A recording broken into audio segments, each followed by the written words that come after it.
this webinar. Um, it's the Shipley Learn to Win webinar series. Our guest today is a friend and partner, Tim Sullivan, VP from Richardson Sales Performance. Who doesn't want to win more business? We all do. And of course, it's getting tougher in the virtual era. Tim will share his insights on sprint prospecting with us today. Tim is also the co-author of the book, The Collaborative Sale, which I have here, and I actually use it on a regular basis. Some really great tips there, Tim. I practice that, I train people on that, and it's an absolutely fantastic book. And I know that sprint selling will turbocharge all of us who sell. I'm absolutely certain of that. Ladies and gentlemen, Tim Sullivan. Thank you, Sam. It's my pleasure to be here with you and with everyone here today. What I would like to do in the next few minutes is to share some insights and some tips that you can take away and apply practically about the nature of prospecting today. It definitely has changed, especially since the beginning of the global pandemic. I'm going to share with you some of those insights, and hopefully you can take away from this some ideas that you can begin to apply immediately. So let me go ahead and share my screen here, and I will go ahead and get started with this. All right, Sam, I'm assuming just to confirm that everyone can see my opening screen. Is that coming through? Yes, it is. Thank you, Tim. All right, excellent. All right, so I have a few slides to share here, and also make a few comments, and I think we'll have some time for questions and answers at the end. So let's, without further ado, let me begin by saying, there are a number of key trends that we've seen over the last decade and also in the last 12 months. And I just want to focus on this because it's affecting the nature of effective prospecting today. First of all, over the last 10 years, we've seen the emergence of an informed buyer. Buyers have access to more information than ever before. They're more aware of the business issues that are affecting their business. They're more aware of new trends and new capabilities that are available to them in the market. So finding a truly latent customer, those that are unaware of doing things in a new way or are unaware of trends that might be affecting their business in the future, is actually increasingly rare.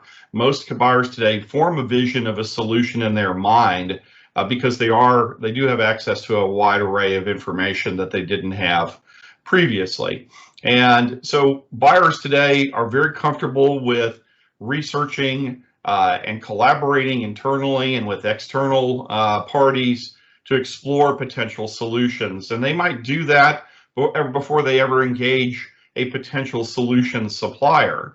In fact, I'm sure you've seen many studies that over half of the purchase process or the buying journey may be completed before they reach out to outside organizations to talk to salespeople and get some advice about how they can move forward with a particular purchase decision. And so when they do engage with solution suppliers, they do expect the sales professionals that they are engaging with to provide insight and to provide value immediately.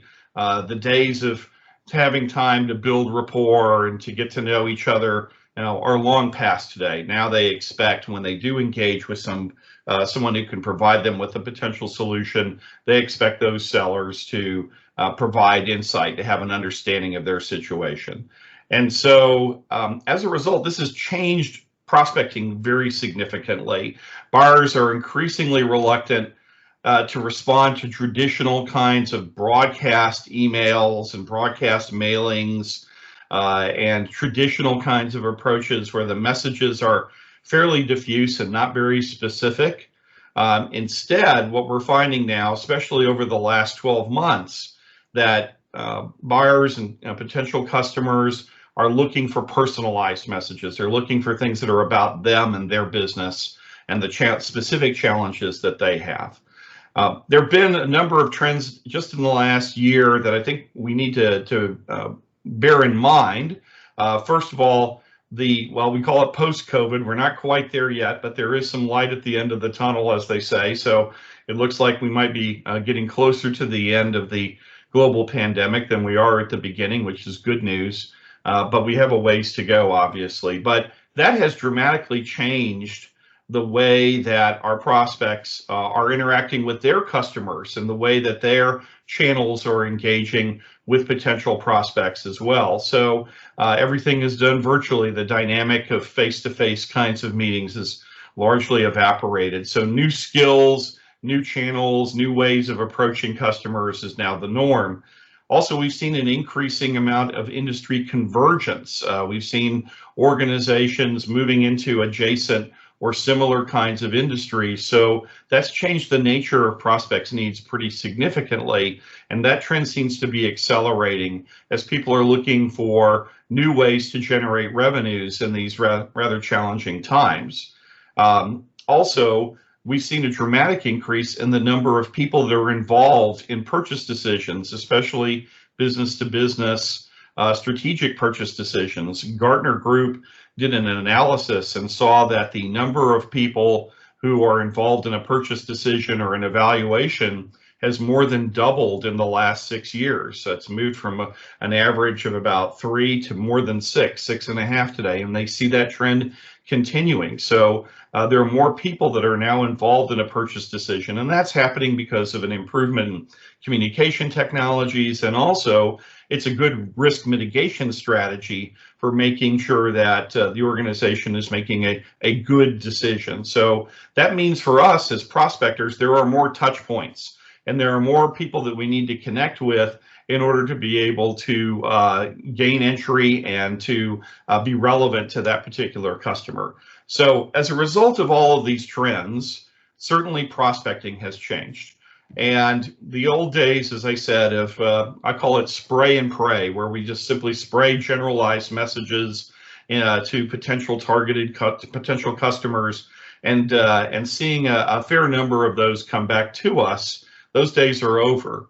Today, we need to do 3 things in order to be able to prospect effectively. First of all, we need to engage first before we can actually sell. We need to engage to sell, and that requires that salespeople need to be able to have greater market acumen. They need to understand what's happening with their potential customers, and they also need to become somewhat proficient at social engagement. They need to know how to engage with people through social media and other forms of connection in order to stimulate interest and curiosity.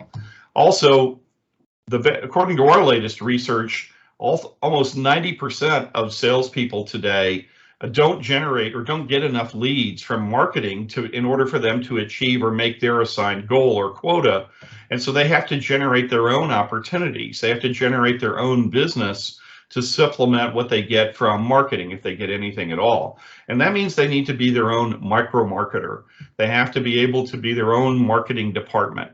Again, the skills required to do this well is effective social engagement, but they also need to be able to create effective messages that stimulate buyer interest and curiosity.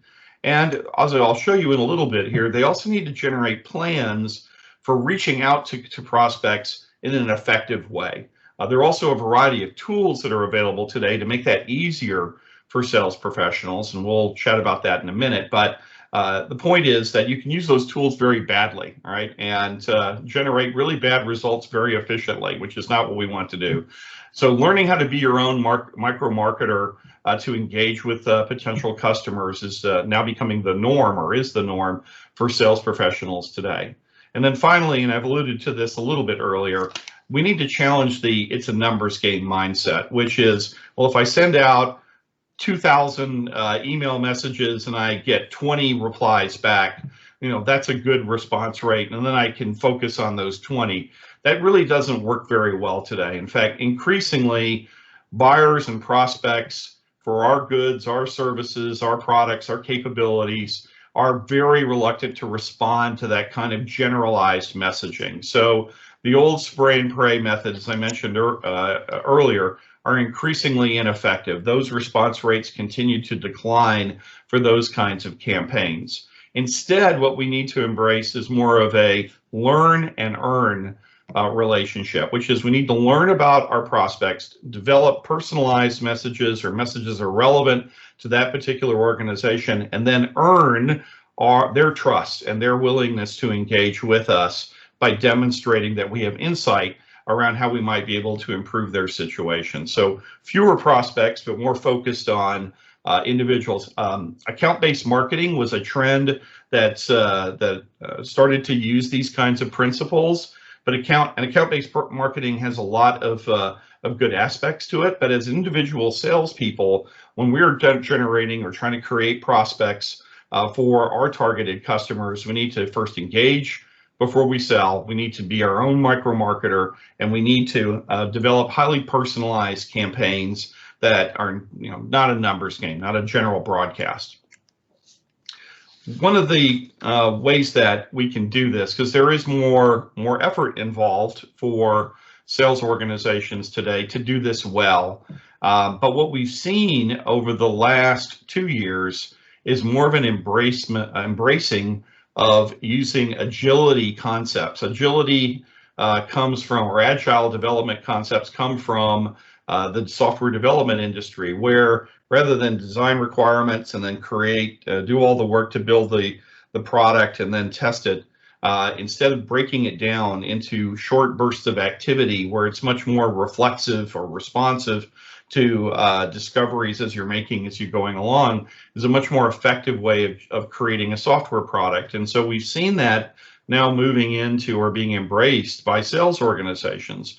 Rather than create campaigns and broadcast and wait for the response to come back, instead what we're seeing is more of a focus on individual customers or targeted sets of potential customers, and then having bursts of activity around all of those to generate responses. And so that agile approach in selling is highly relevant to the way that we need to prospect. That breaks down into 3 phases, these sprints. First of all, we need to prepare to be able to figure out how we're going to stimulate interest and curiosity. We then need to engage by reaching out and connecting with prospects and customers to try and stimulate their interest.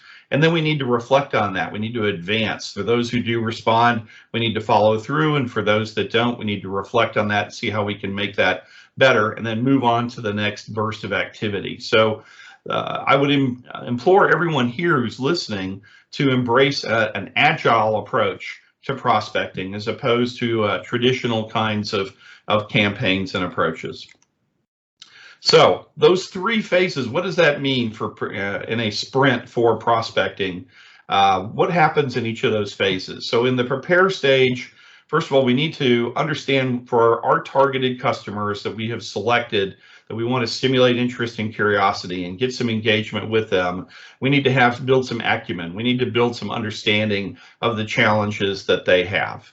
And so it's ideally you create an ideal customer profile that you would want to focus on for this particular prospecting sprint, and then build an understanding of what the challenges are that people in those organizations are having to contend with, and then we can build our messaging around those particular issues. Next, when we identify a problem or issue for a selected number of organizations that we can have some kind of outreach to, we can create a plan, and I'll give you some best practices on what that looks like, and then very tailored messages and call flows. So we're not going to reach out and just do 1 or 2 connections. We're going to be reaching out to those prospects over a period of time. So we need to have a plan for how we do that effectively. Once we do get a prospect to engage with us or to reply, we want to do 2 things. Number 1, we want to gain an appointment to be able to have a further dialogue and create a new opportunity. Or alternatively, we want to ask for referrals. If we can't help them, can they refer us to somebody who can?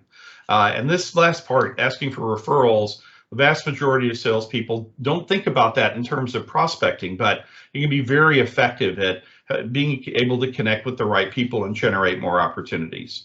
And then finally, as I mentioned before, after we conduct this sprint, we need to reflect and follow up with those that have responded.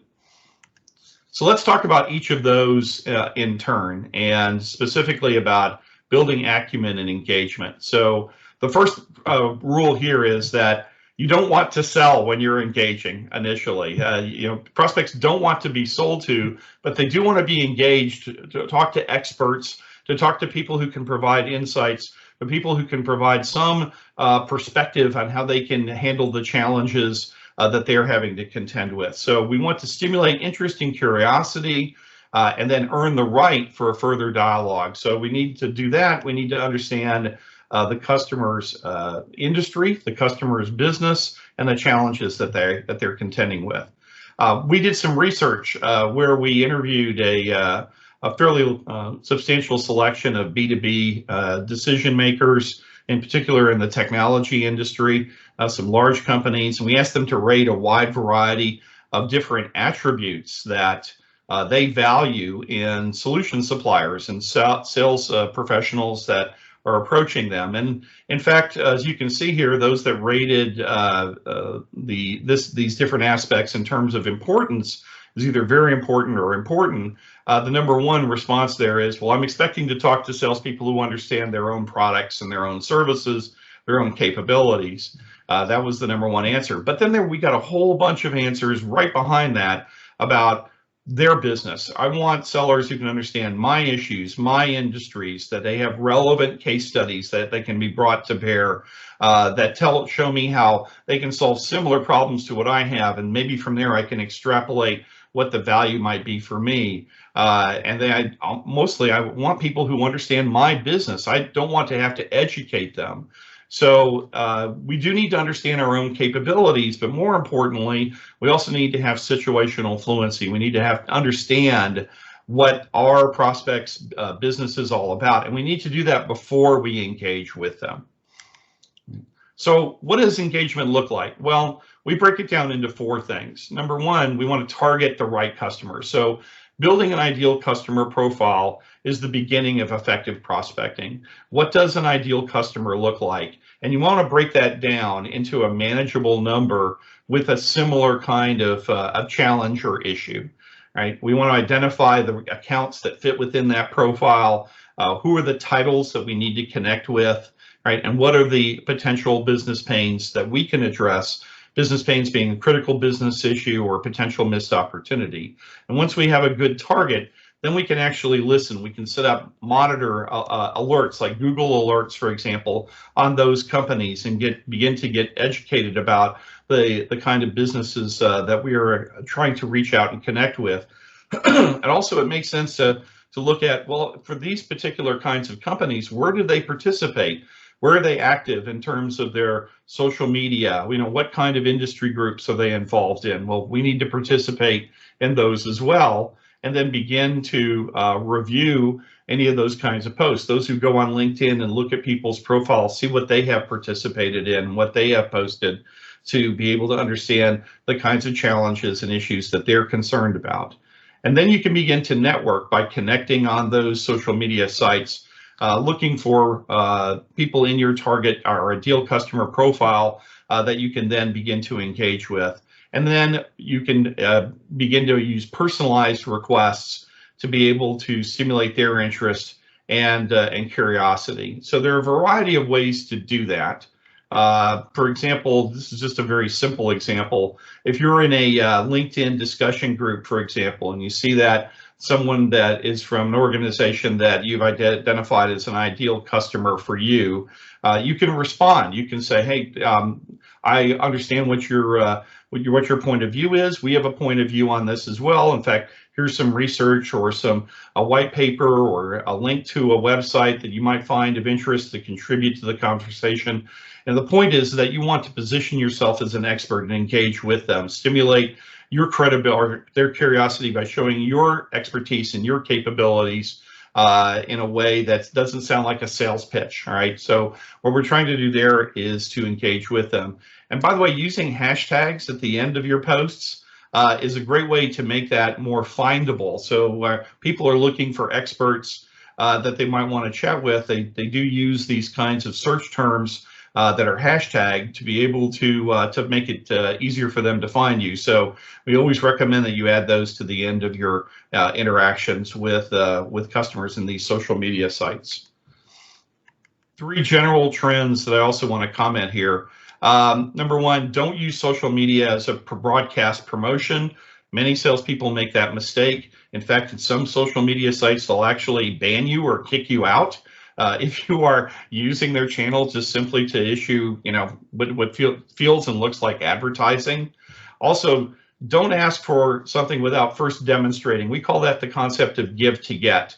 If you can demonstrate your credibility by participating in an authentic way in the kinds of conversations or the posts that they're having there, and be able to then share some insight or some information or cite some other sources, then at that point you can then ask for them to engage further with you. So give to get, contribute to the conversation first before you demand something of them in return.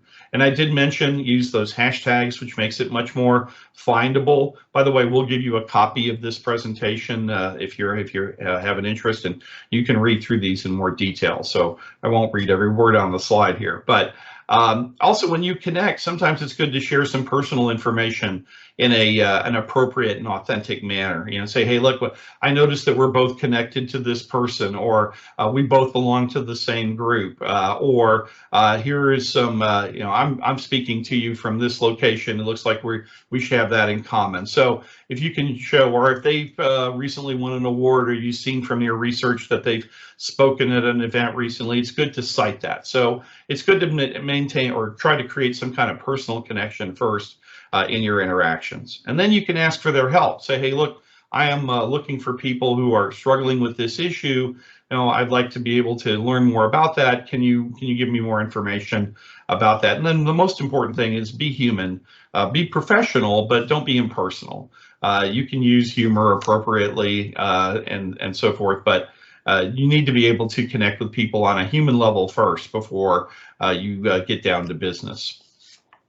I mentioned the concept of give to get. That really plays into the idea of reciprocity.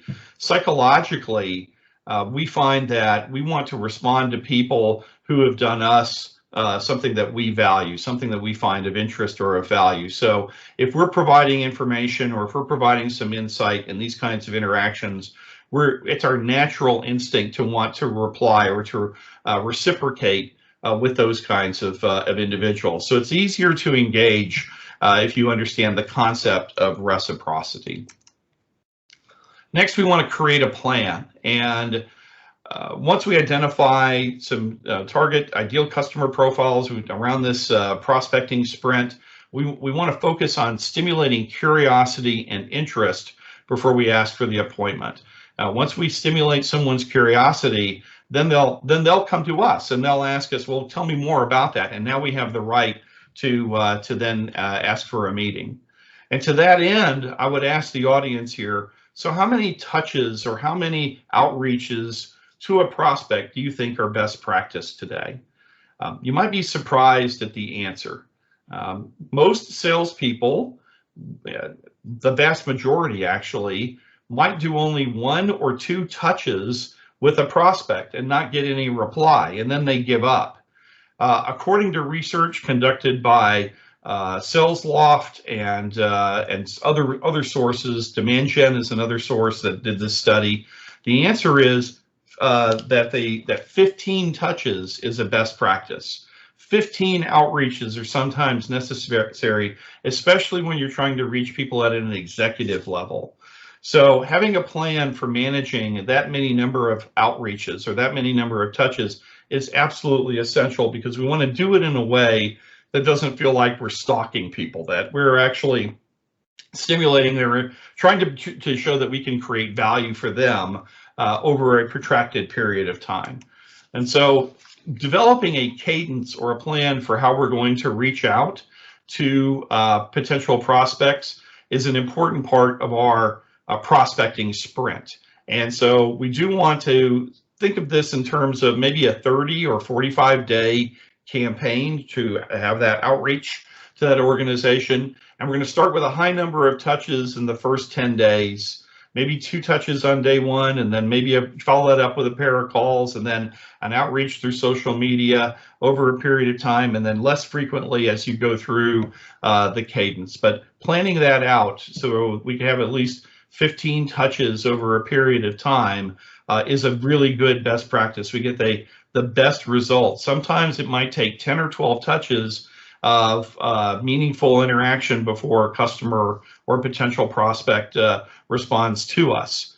Also, the more we do this, we have this psychological concept called a priming bias, right? There's a very thin line between being persistent and being annoying. So, but a consistent multi-touch approach with space in between, where you're doing this in an authentic way to try and create value and stimulate their curiosity, is something that you can plan for if you do this in an organized fashion. So 15 touches spread out over a month to 45 days is the best practice for effective prospecting today.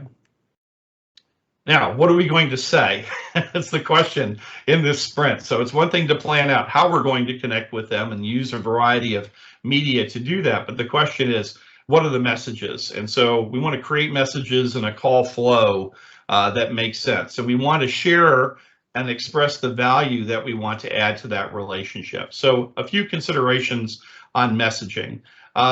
Let me focus on the message types because I think that helps illustrate this the best. And so one of the ways that we can reach out to someone is we can make a value statement. We can actually say, when we've worked with organizations like yours, this is the kinds of results that they have seen, a customer success story. Or to say, hey, I've done some research on your organization, and given that you're having to deal with this challenge, we think we can produce this kind of value by addressing that problem. Would you like to know more? Another way of approaching it is if there's a number of different areas that you can be of help to them, you might give them a menu of pain. Hey, when we've worked with organizations like yours, they have typically are having to contend with this challenge or this challenge or this challenge. And I'd like to share some examples of how we've helped people to address those. Can I tell you more about that? I mentioned a customer success story. It's always a great way to stimulate interest. You don't have to give the name of the customer, but if you can describe the business and show that it's similar to theirs and that they had a similar challenge, that can be just as effective. Or issue a value proposition saying, hey, based on my initial analysis, here's where I think what we can do specifically for you, and I'd like to talk to you and see if my assumptions are correct. Those are the best ways to stimulate curiosity and interest. Also, what we find psychologically when we do that, when we prepare messages that are relevant to a particular prospect, they're responding to what's known as saliency bias. So if we provide information that is very reflective of my situation and I find that to be of interest or of value, then I'm much more likely to want to interact with you. All right, so having very focused messages that are relevant to me, that are highly valuable to me, is going to make it much easier for me to want to engage with you and respond to you. I know that seems obvious, but it's amazing what the messages that we see that are so generic that are really not relevant to individual buyers, and there's no saliency there. There's no reason for them to want to respond. I'm sure you can think of some of the email broadcasts that you have received and said, well, this could be anybody. This has nothing to do with me personally, so why should I bother to reply? I won't go through all of these, but we've done quite a bit of experimentation with effective outreaches through email and through social media, what works and what doesn't work. What we find is that the best subject lines to use are those that are short and are somewhat personal. What we find is that subject lines that just have the company's name in it or just kind of generic are not very effective. The body of the text, we find that short messages that are highly personalized are obviously going to be much more effective than those that are not. And then the signature, if it feels like a generic signature, it does have an effect amazingly on whether or not people reply. Something that is a little bit more of a human touch works a little bit better.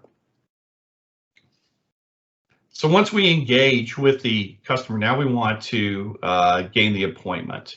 And customers, as I mentioned before, they will disengage very quickly if they don't see a benefit in speaking with you. So we've got to be prepared when we do the outreach to show that there is value to them.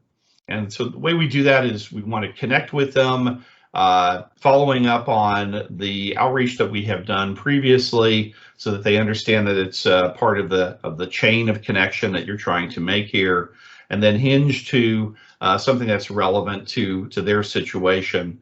Gain interest by using some of those messaging techniques that I mentioned earlier to show that we can create some value for them, and then we can drill down a little bit if they indicate that that is an issue that they want to talk about. Then we can ask for the appointment and resolve for objections, and then finally commit on next steps. It seems very simple, very obvious, but it's great to script this out, or at least have an outline so that we can follow through. I do want to share a story here that I think is kind of somewhat humorous. We had one of our clients is Microsoft, and so at one point we were working with the VP of Sales with Microsoft on a fairly large project, and we wanted to get that person's endorsement. And actually, the VP of Sales said, "You know what? I think Bill Gates would be a better person to do that. So let me give you the office number of for Bill Gates." And so we're working on the East Coast of the U.S., and of course, Microsoft is based on the West Coast. So one morning, about 8:30 in the morning, we called and said, we called the number that we got for Bill Gates' office, and we were fully expecting to get a voicemail, and because it was 5:30 in the morning, and so who gets up at that kind of an hour? And we just called and just said we were just going to leave a message. Well, we called, and sure enough, Bill Gates answered the telephone. He actually picked it up.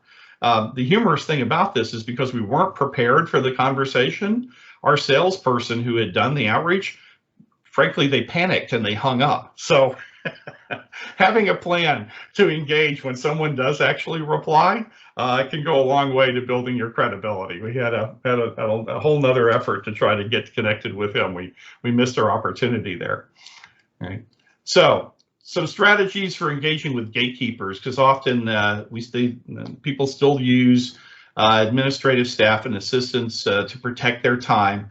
So we do have a number of strategies. So number one is to do what I just said, call very early in the morning, very late in the evening. Sometimes executives are there and the gatekeeper's not there, and we can get direct access. We can also try to find connections by using similar numbers in the organization, and also just being persistent and engaging with a gatekeeper to develop rapport can ultimately help us to gain access to the key people that we're trying to connect with. One of the things I mentioned as well is that most salespeople don't do when they're trying to do prospecting is to ask for referrals, especially if we talk to someone who's in our target organization. We think we know they're a good prospect for us, but they aren't expressing interest. Well, can we connect with someone else in the organization that we might be able to speak with who might have an interest in this? And this is an important aspect of prospecting today that many salespeople simply just don't do. What we do find is the most effective way to do that today is if you can have the meeting virtually, if you can engage just as we are today through a virtual medium with some face-to-face on-camera interaction, we find that that's the best way then to ask for referrals. We get a very high response rate in this kind of a medium. And the reason for that is it's difficult to say no to someone that you have eye connection with, which we can do in this kind of virtual medium. So rather than doing outreach by the telephone, if you can do your outreach through a web collaboration platform like this one, then you're going to get a better response rate when you ask for referrals. And then at the end of our sprint, after we've done our outreach to a variety of companies in our ideal customer profile, and we need to reflect on that. Let's figure out what happened. And for those that did respond, we want to engage. So we ask people to step back, reflect. What was the success rate for the folks that we were trying to connect with there? What lessons did we learn from that? For those that did respond and did reply, follow up. It's very important that we send a communication back saying, thanking them for their connection. Here's what we discussed. Here are the next steps. Do that in a professional fashion. Many salespeople have that initial connection, but they don't follow up immediately with a direct communication, and that's very important. And then, of course, naturally follow through on our commitments. both with our prospect and then any internal actions that are required for us to be able to fulfill what we've promised. So I hope this has been useful to you. We're very excited about what's happening with prospecting today, embracing an agile approach and applying that to sales prospecting. Being your own micro marketer can be very, very effective, but it is a different set of skills. The good news is those skills and these methods can be learned and they can be perfected. And so to that end, we do have a program and our trusted partner Shipley can make this available to you on what we call sprint prospecting, which is typically delivered in 2 4-hour virtual sessions. So with that, I'll turn it over to you, Sam, and we'll see if we have any questions here. Thank you very much, Tim. That was very insightful, and I really appreciate that. We're practicing that, and more and more we see that this is something that will help all of us. So anyone who'd like to put any questions in the chat or just raise your hand. And while we're waiting for that to come through, there's a couple of questions people had sent to me before, Tim. One question is that when you talked about micro marketers, and micro marketers is about sellers creating a brand, but how does that apply to people who are not in sales and in all our job roles? Yeah, good question. One thing that I found, Sam, is that marketing organizations should embrace micro marketing, and you would think with the rise of account-based marketing, which is really a form of micro marketing, something that's a little bit more focused on specific accounts, right? That they would understand the kind of personalization that's required and insight that needs to be brought to stimulate prospects' interest and curiosity. But unfortunately, many marketing organizations don't. They're still ascribing to general kind of air cover broadcast messages and campaigns, and there's nothing wrong with that. Raising awareness and to a certain degree of interest can be created with those kind of campaigns, but more personalized kinds of messaging I think can be of help. And so the marketing organization is one that can embrace more of a personalized approach. Another one is in customer service. After we do delivery and we're responding to, the buyer's ongoing needs for ongoing customer service, that's a whole nother area where we can have more micro marketing kinds of activities. Well, tell me a little bit more about your situation. As I understand, you've had this kind of reaction, this kind of engagement with us in the past. Other customers that have had similar kinds of experiences have also done this or have bought these other kinds of capabilities. Can I show you how that works? And then they can create new opportunities there. So organizations are missing opportunities for creating new opportunities, new sales pipeline by not embracing more of a micro marketer mentality. And so I would encourage everyone on this webinar who is listening to this to think about, in addition to sales, what are other parts of our organization that would create value for us by embracing more of a micro marketer kind of perspective. Oh, you're on mute. One other question that had come out was that selling is tough enough at any given point, but in this virtual world, what have you seen about people making the switch from selling to virtual selling? Yeah, virtual selling does require a different set of skills. Doing this and establishing a personal connection through a pane of glass that's separating you is a different set of skills, right? It does require an understanding of how to engage with people through this kind of medium. And there's some planning that's required to do that. What happens if the connection goes wrong, right? What happens if I'm trying to share something and for some reason that isn't working, all right? So having some contingency plans to being able to engage virtually with people is absolutely essential to not wasting people's time and to getting some productive results. The other thing too is that you can use the virtual medium to your advantage, all right? I talked about making the personal eyeball-to-eyeball connection. We found a dramatic increase in the number of referrals that you can get in the prospecting cycle, right? So seeing this as an advantage, as something that if I can become comfortable working in this kind of environment, and let's face it, we've all had to do that over the last 18 months, right? But being able to do this as something that feels natural to those that we are speaking to in a virtual medium will go a long way to helping improve your sales and prospecting results.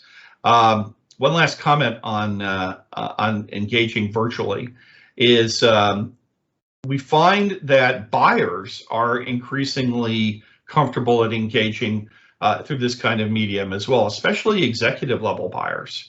Right, so this has become the norm. In fact, Forrester Research did a study recently of executive B2B organizations that very large organizations, and what they found was that 83%, almost 4/5 of executives, C-level executives, now prefer to engage with solution suppliers and salespeople through a virtual medium. Right, so you've got an increasingly more willing audience to engage in this kind of medium, and if we can perfect the planning and execution skills to do it well, then that could be differentiating for you as opposed to the majority of salespeople who just prefer the good old-fashioned face-to-face kinds of, or even the telephone, or with no virtual, no face-to-face connection kinds of connections. And so this is something that I think salespeople need to invest more time and effort to develop those skills.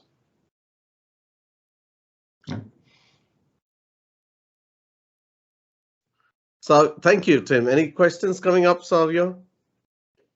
No, not as of now, but Sam, there's a few reminders that you can let all the attendees know about the special event that we're having and the upcoming webinar.